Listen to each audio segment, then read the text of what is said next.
Ubisoft has removed a piece of art from the Division tour that featured a homophobic slur and showed an apology about the word making it into the game in the first place, as reported by PGamer. The asset in question was a large piece of in-game graffiti that depicted a police officer eating a donut. Weeks after the game's release, players noticed that the officer's badge number spelled out a homophobic slur when those numbers were replaced by similar-looking letters. It's rare but not entirely unheard of for inappropriate content like this to go unnoticed and be released as part of the final game. Other devs have had issues with this in the past, like the white supremacist symbol that ended up in Destiny 2, or the accidental use of a photograph of an assassinated ambassador in Batman, the Telltale series. Even though many studios have processes in place to try and combat this kind of mistake, things still sometimes slip through the cracks, as Ubisoft says was the case with this image. We apologize that this image slipped through our content review processes, and we are currently reviewing them in order to avoid this kind of oversight from occurring in the future. As of a patch that went out today, the image as a whole has been removed from the Division tour. Over 5 million copies of Kingdom Hearts 3 have been shipped worldwide since launching last week on January 29th, making it the fastest-selling game in the franchise. A tweet posted earlier today to the official Kingdom Hearts Twitter page announced the news, which extended an appropriate 5 million thank yous to its players. It's worth mentioning that copies shipped does not translate in tonnage sold, but the milestone is pretty unsurprising, given how long Kingdom Hearts 3 was in development for. The number includes both physical and digital copies across all platforms. Over 5 million copies of Kingdom Hearts 3 have been shipped worldwide. We do like to extend a huge thank you to everyone who's joined the journey so far, and we hope you are loving every minute of it. Pic. Twitter. com0bgq2l19 for each. Newsbrief. Hitman developer IO Interactive has opened a new studio in Malmö, Sweden. The Danish company said the decision to open IO in Malmö was a natural choice, given the region already plays home to a strong game dev community. IO claims the new opening will strengthen its ability to deliver exceptional Hitman content, while also granting it the freedom to create brand new franchises. IO in Malmö is already fully operational, and will begin working on projects with IO Copenhagen immediately, with IO describing the two studios as one family. Activision is looking to refund the base game purchases of people that picked up Guitar Hero Live in the last year or so of its lifespan. The company has rolled out a voluntary refund program that aims to issue refunds to those players that picked up the game after December 1st. 2017 No reason for this particular cutoff date, or the refunds themselves, is given, but the refund offer comes just months after Guitar Hero TV, the service that gradually cycled new playable songs in the game, was shut down for good.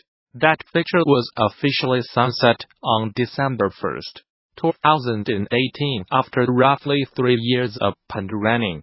Guitar Hero Live players still have access to any of the songs that were offered as on-demand titles, but Guitar Hero TV was the primary way Activision brought new content into the game and worked as much of an ever-rotating playlist of content than a traditional DLC model. With that live service sunset, any of the hundreds of songs offered during GHTV's lifetime are completely inaccessible. Even before the official shutdown, new songs had stopped appearing on the service, and the studio behind the game, Freestyle Games, itself suffered layoffs before being essentially picked up and rebranded by Ubisoft as Ubisoft Limited.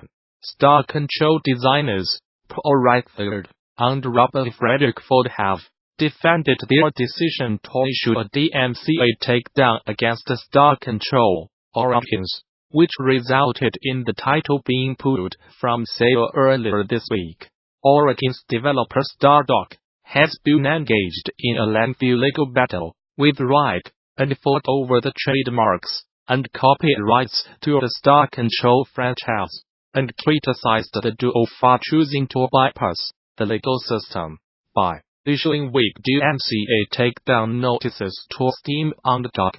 We attempted to get a preliminary art injunction to prevent them from issuing more false DMCA takedown notices. Unfortunately, the court ruled that it was not the court's place to intervene in the area of DMCAs.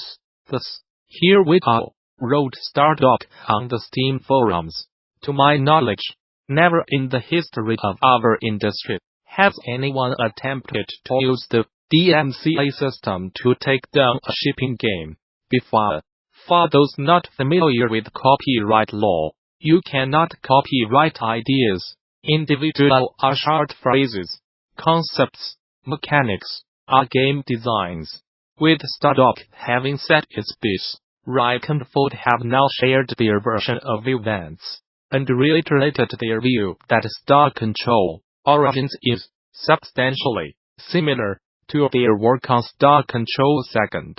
Starting from the top, the designers confirmed they agreed to refrain from serving DMCA notices while a judge looked at an injunction filed by Stardock, but that after the studio's motion was denied, they had every right to push forward with their DMCA takedown against Origins. As you might guess, we are going to continue defending our copyrights against what we feel and contend in the lawsuit is infringement by Stardock.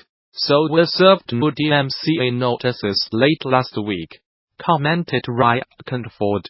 Stardock CEO Brad Royal has said repeatedly, you cannot copyright a word, which seems to mean that if you break down creative work into its component parts, those component parts are too trivial to be protected. Of course, that's crazy. Copyright protects original literary and artistic works that are simply specific combination of words, or images, or other content.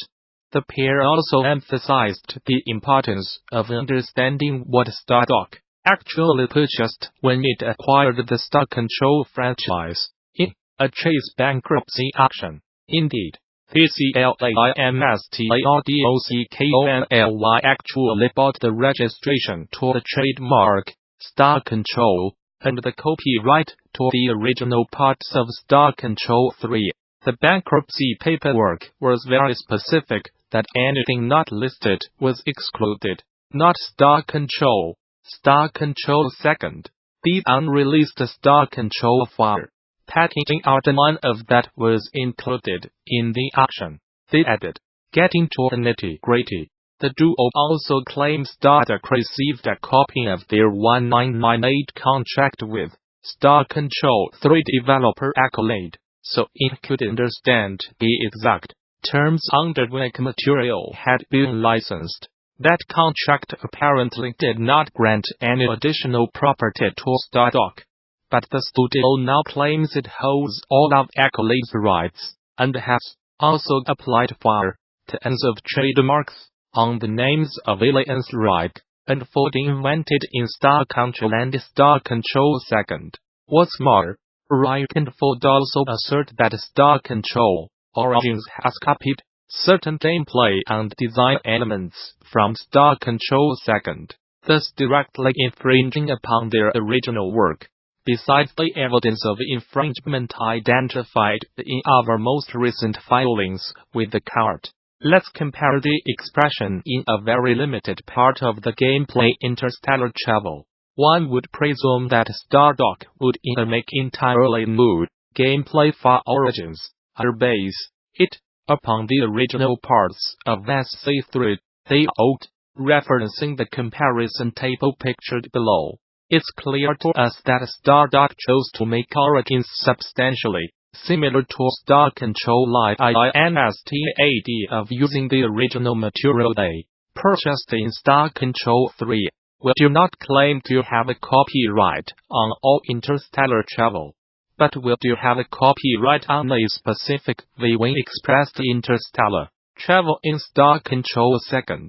We've seen many such examples in Star Control Origins where its expression is substantially similar to an derivative of our copyright-protected work, without our permission.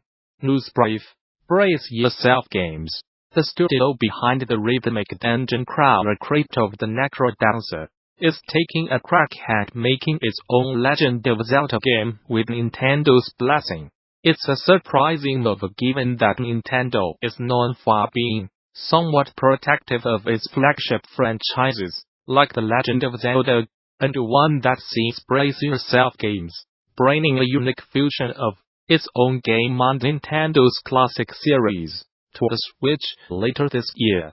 The game itself is called Cadence of Hyrule, Crypt of the Necrodancer, featuring a Legend of Zelda offers a procedurally generated spin on the setting used in two Zelda games, like A Link to the Past. According to a press release, it'll play like a Necrodancer game, meaning hitting movement at attack buttons in time to remix the Legend of Zelda songs will be how players pilot Necrodancer's cadence, and the Legend of Zelda's Link can Zelda throughout the game.